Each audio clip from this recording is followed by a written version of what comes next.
Amigos, voltando aqui para contextualizar melhor a análise do resultado do IBM. E aí eu vou me recorrer ao histórico da companhia, desde quando ela resolveu abrir a bolsa, né? Ou seja, vamos fazer uma análise histórica. E vou começar aqui com vocês, compartilhando, tá? A estrutura da análise que eu vou fazer, mas vou colocar aqui para vocês uma coisa que, para mim, é emblemática, não só a BBM, mas outras companhias, de falar muito na release, fala-se muito em crescimento. Aqui a estrutura da análise que eu vou fazer, mas vamos aqui primeiro mostrar esse slide aqui. Na estrutura da própria BBM, no material de apresentação. Nosso crescimento. Então, é uma coisa que mostra, né, sempre o crescimento.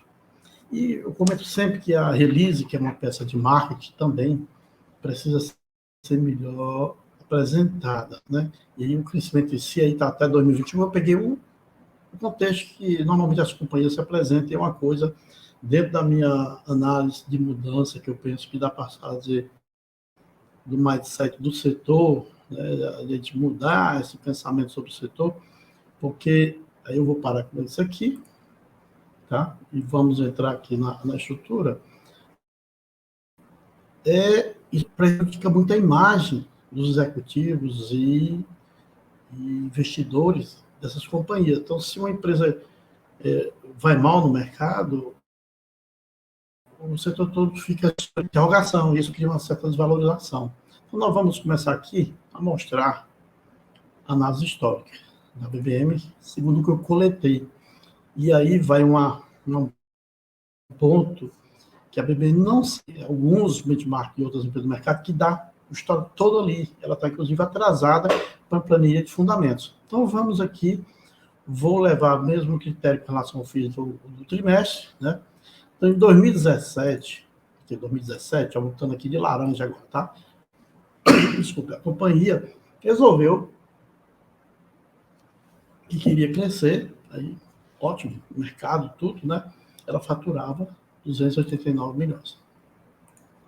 2017. Em 2018, ela pulou para 507 milhões. Estou fazendo números redondos para poder a gente só ficar melhor do que falar um quebradinho. Que para a gente é quebradinho, mas é muito dinheiro. 2019, ela pulou para 608 milhões. Foi quando ela, em 2018, ela comprou a Tan6, né? Mas a pronúncia é essa. Em 2019, ela comprou a Translovato, em novembro. Aí pulou para 608 milhões, porque pegou os últimos 2 meses do ano com a Translovato dentro da carteira. Em 2020, ela comprou mais 2 companhias. A Laga Express, do amigo nosso lá de Brasília, Goiânia, era uma pequena empresa regional que faturava em torno de 70 milhões ano, um pouco menos, e comprou a Diálogo em dezembro. Ela foi muito robusta. Ela comprou 2 companhias e pulou para R$1 milhão a receita líquida. Tá tudo certo. Em 2021, a receita pulou para 1.356 milhões. Em 2022, a receita cresceu para 1.600 milhões. Então, aquele gráfico lá, né? Crescimento robusto, né? Mas eu vou fazer uma pergunta sobre esse crescimento robusto. No acumulado desse ano, 9 meses, ela está com 1.199 milhões, quase 4 mil líquido.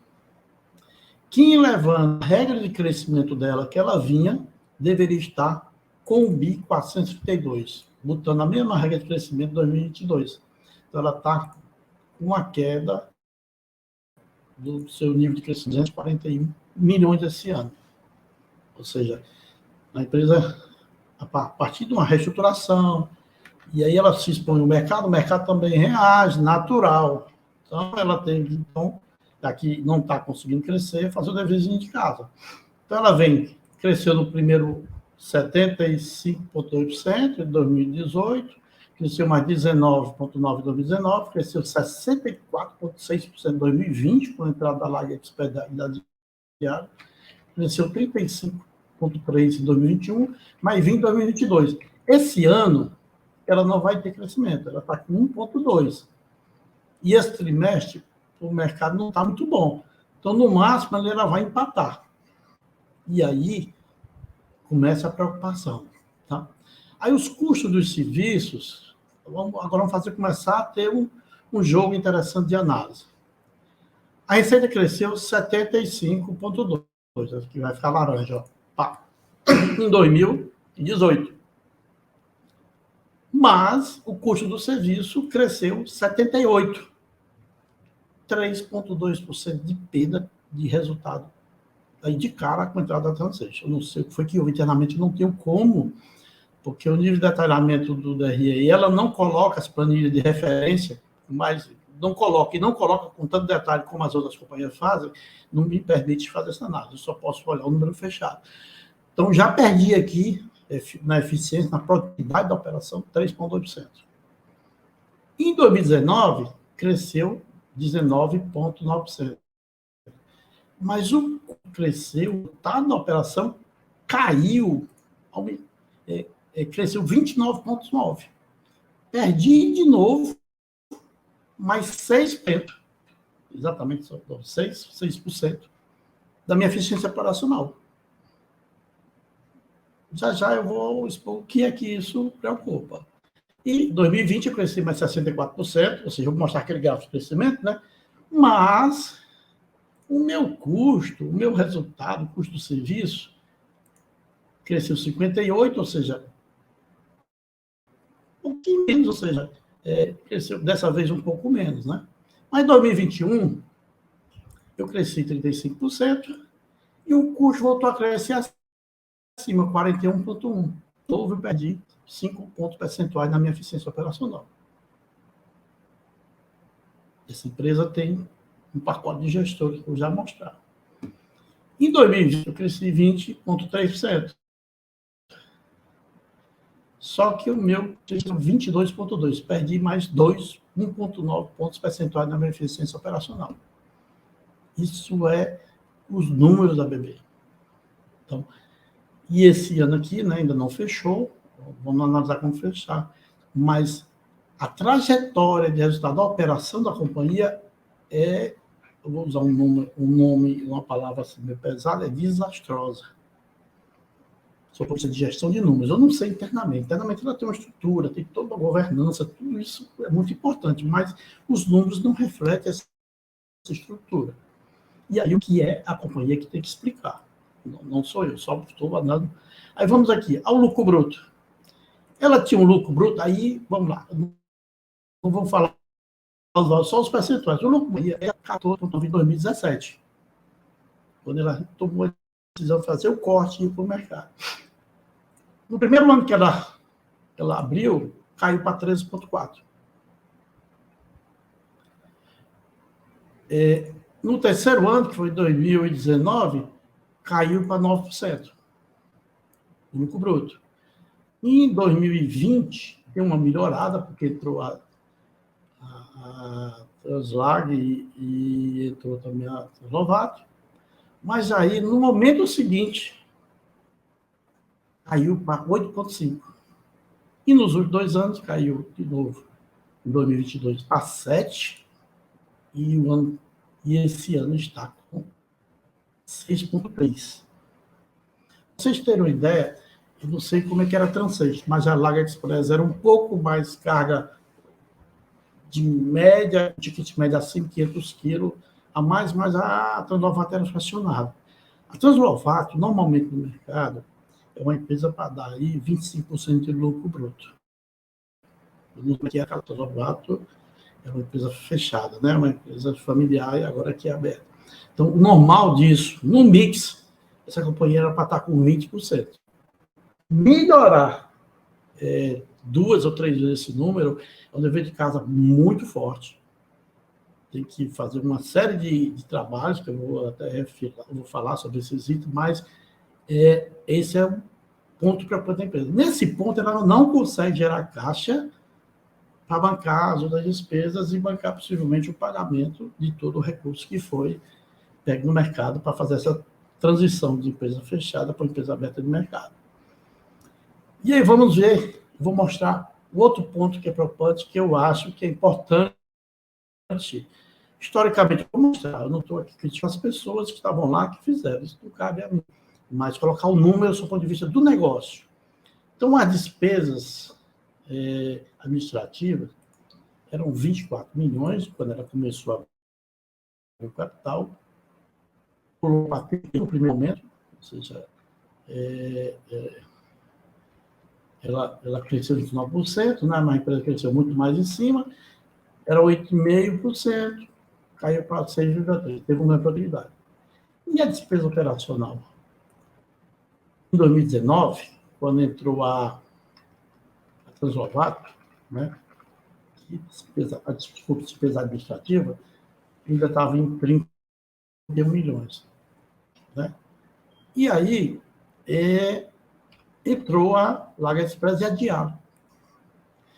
A despesa administrativa aumentou 136%. Eu não sei o que foi que houve, ou na aquisição não foi feito um planejamento de desmobilização daquilo que era grande escala, que é natural. Assim, para a empresa você tem grande escala em toda a parte de gestão. E tem que ser uma coisa rápida e tem que ser precificada já na compra para que eu não perca tempo. Então, pulou 71 milhões. Só aqui dá 40 milhões. Então, a empresa perdeu aqui 40 milhões assim, numa virada de ano. E aí, em 2021, no momento da absorção dessas duas empresas que entraram, um em julho, outro em dezembro, né, adiado, pulou para 100 milhões. Cresceu 40% em relação ao ano anterior à despesa administrativa. E aí não cabe a mim explicar, só ver o número expressivo desse crescimento, que foi que aconteceu. Aqui, esse número na gestão, em vez de ter grande escala, que é uma coisa natural, esse mesmo fato aconteceu lá na Sequoia, não sei por quê. Tá? E aí, em 2022, foi feita alguma coisa, caiu para 74 milhões. E esse ano, no acumulado, está 50 milhões. Tá? Eu vou fechar aqui e vou abrir um outro ponto aqui para vocês verem. Eu vou aqui mostrar uma coisa que me chama a atenção. Tá? Não me leve a mal, mas isso é uma coisa aqui. Isso aqui é estrutura que saiu no documento da BBM, a estrutura de governança dessa companhia. Então, você vira ali os números crescentes. Conselho de administração, aí você tem comitê, a parte de governança fechada, diretor-presidente, 5 diretores estatutários, mais 4 diretores, um de pesquisa operacional, e ela está com problema na operação de custo, um diretor de e-commerce, um diretor de abertura de mercado, um diretor de ativos e riscos. Ou seja, eu vou contar aqui. Eu tenho um diretor, mais 9 diretores, diretor-presidente mais 9 são 10. Tem 6 pessoas no conselho, são 16 pessoas pensando nessa empresa. Eu não sei o que foi que houve, porque 16 pessoas, vendo esses números, é para ter tomado alguma atitude e rápido. Eu não sei, aí não cabe a mim julgar nenhuma dessas pessoas. Estou dizendo, a estrutura é muito robusta. Não sei se daí que a empresa precisava mostrar para o mercado, mas será que precisaria ser tão robusta ao ponto de encarecer daquela forma? Eu não tenho essa resposta para você. Então, eu vou fechar aqui. Isso diz respeito a essa estrutura de custo aqui. Aí cabe à companhia, porque nessa virada aqui de jogo, e eu fiz um cálculo aqui por baixo, ela perdeu nessa virada 40 milhões. Em algum momento alguém deixou, agora está fazendo, tanto que esse ano deve fechar aqui perto de 75 milhões, que ainda é muito, do ponto de vista do resultado da empresa. Então, cabe aí a empresa, em um outro momento, esclarecer isso aí para o mercado, para os investidores e para os sócios delas. Para mim, eu vou receber se for público. Né? Mas eu acho que essas pessoas merecem alguma explicação em relação a isso.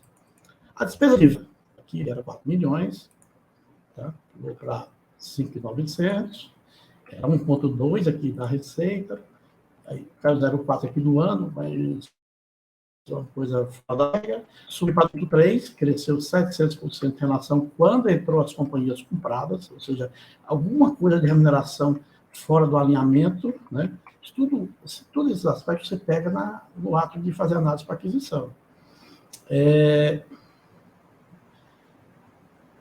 Aí deu 1,9 aqui, em 2022, 2023 deu 1,9, você está com 1,8. Tá? Essa parte de despesa de venda, hoje, a maioria das companhias estão reprecificando a remuneração dos vendedores, e eu vou explicar já como, tá? E aí vamos aos lucros e os prejuízos. Aqui na linha de lucro, prejuízo, antes dos impostos, você tem aqui 14 milhões, né? Ou seja, 27, 25 milhões, 34, 20, 34 e 23. 5,1% no ano que ela abriu, a sua receita ali, 5,4%, no ano seguinte, 4,2%, 3,4%, 1,5%, 2,1% e esse ano 2%. Em queda vertiginosa. Contrário àquele crescimento da receita, o lucro vem caindo nas proporções até maiores. Ou seja, a pergunta é, eu prefiro uma empresa de 2 bi dando 80 milhões de prejuízo ou uma empresa de 1 bi dando 50 de lucro? Ou 20, seja. Razão que cabe ao grupo de gestão, mais os seus acionistas e decisores.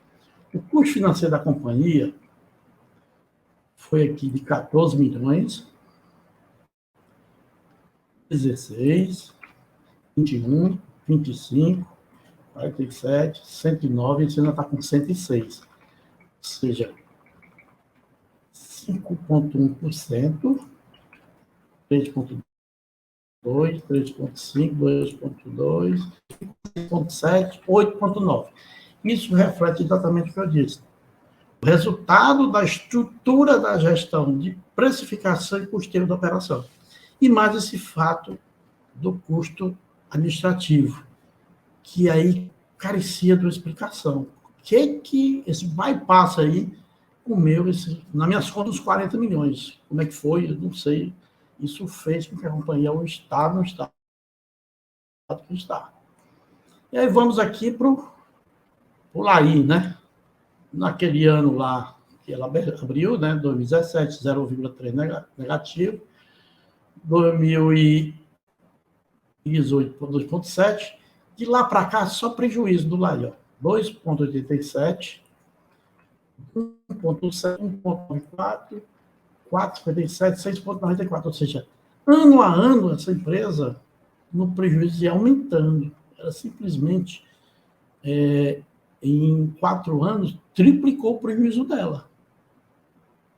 Então, precisa acordar, né? Ou seja, porque é muita gente trabalhando, a companhia, uma bela companhia, bem estruturada, mas tem que fazer o dever de casa. Aqui são números. E lá depois, o lucro no final, né? Vamos ver aqui, 1,1% de lucros, 3 milhões no ano 2017. No ano seguinte, 1,1, 5 milhões e 800. Aí começou a dar prejuízo. 1,3 no vermelho, lá embaixo. 16 milhões, 1,7. Aí deu um pequeno lucro de 0,9, que é insignificante. 4,3, 4,4% ano passado, já depois dos impostos. E esse ano já vai com 7,4%. Acompanha aí com resultado aí de 9, 8, positivo. Então, um dever de casa muito significativo que precisa ser feito. E aí eu vou abrir um outro slide, então é muito importante que a companhia faça. Eu vou fazer uma conta aqui rápida, ó. Bem aqui, eu vou botar bem aqui o quadrinho aqui, vou botar igual aqui, ó, igual o lucro do primeiro ano que ela abriu, mais o lucro do segundo ano, o prejuízo do terceiro, mais do quarto, mais do quinto, no sexto e esse ano. Essa companhia já deu de prejuízo aos seus sócios, tá? 162.941 reais. Seus sócios e investidores do mercado. Então, precisa reverter essa situação, fora o endividamento que está, né? Ou seja, isso aí são prejuízos que ele já foi embora, né? Que leva alguns anos para recuperar, Para reverter o crédito dela e fazer umas ações que nós vamos comentar depois, ela precisa mudar muito isso aí. Então, vamos aqui.